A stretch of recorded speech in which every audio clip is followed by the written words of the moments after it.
There's a chart I saw recently that I can't get out of my head.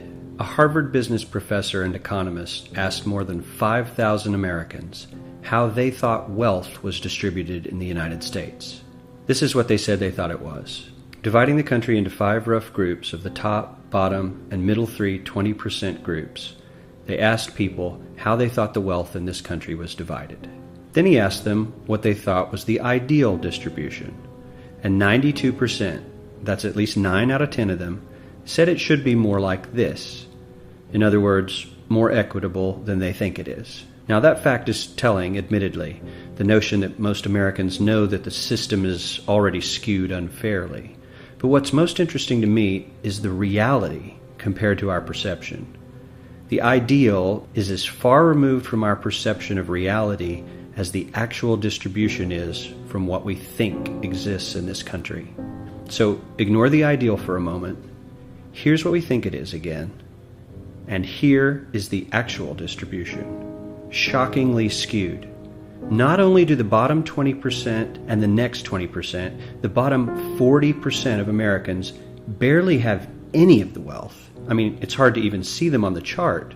But the top 1% has more of the country's wealth than 9 out of 10 Americans believe the entire top 20% should have. Mind-blowing. But let's look at it another way, because I find this chart kind of difficult to wrap my head around. Instead, let's reduce the 311 million Americans to just a representative 100 people. Make it simple. Here they are: teachers, coaches, firefighters, construction workers, engineers, doctors, lawyers, some investment bankers, a CEO, maybe a celebrity or two.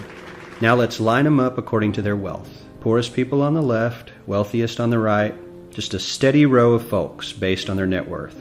We'll color code them like we did before based on which 20% quintile they fall into.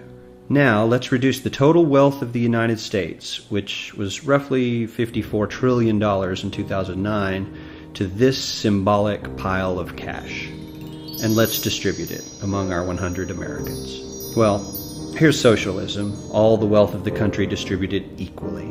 We all know that won't work. We need to encourage people to work and work hard to achieve that good old American dream and keep our country moving forward.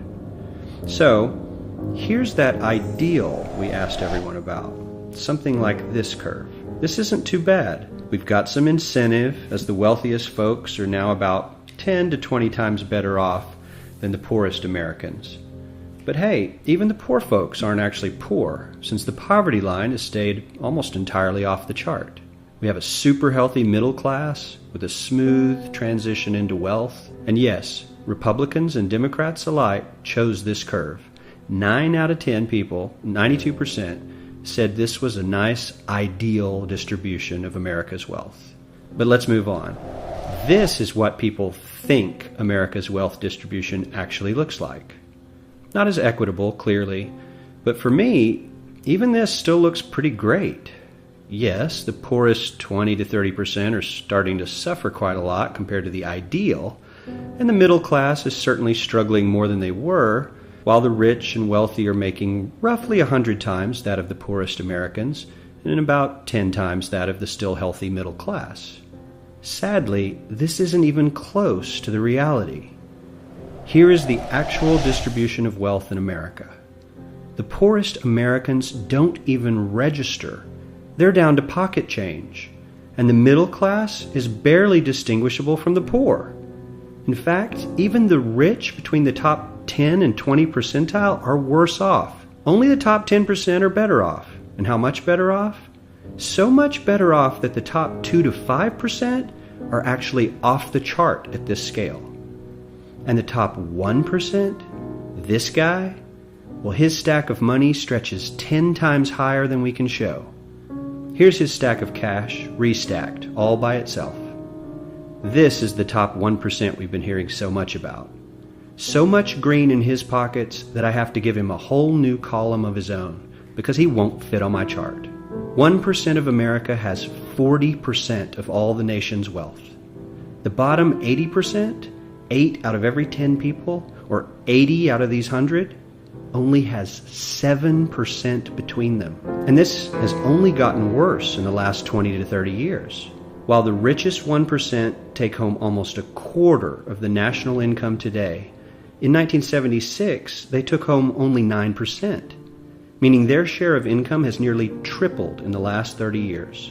The top 1% own half the country's stocks, bonds, and mutual funds. The bottom 50% of Americans own only 0.5% of these investments, which means they aren't investing.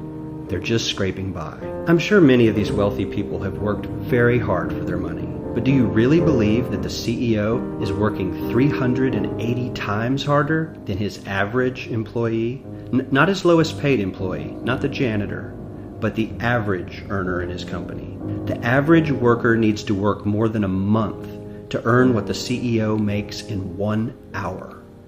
We certainly don't have to go all the way to socialism to find something that is fair for hardworking Americans. We don't even have to achieve what most of us consider might be ideal. All we need to do is wake up and realize that the reality in this country is not at all what we think it is.